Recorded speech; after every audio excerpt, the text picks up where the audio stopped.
महकश आजमी साहब बड़े अच्छे अच्छे अशार से हमें और आपको नवाज रहे थे।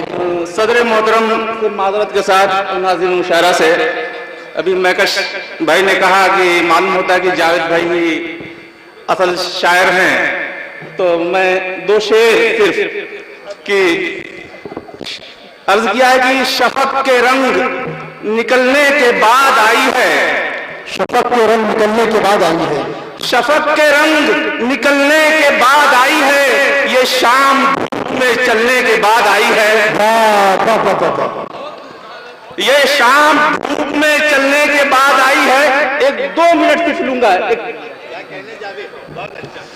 अर्ज किया है कि भीख में अगर कोई उजाला दे तो मत ले, भीख में अगर कोई उजाला दे तो मत ले, पेड़ बदल दिखा गए का साया मत ले, बद्दुआओं का निकल जाएगा सैलाब तुझे, बद्दुआओं का निकल जाएगा सैलाब तुझे, छीन कर तू किसी मजबूर का हिस्सा मत ले।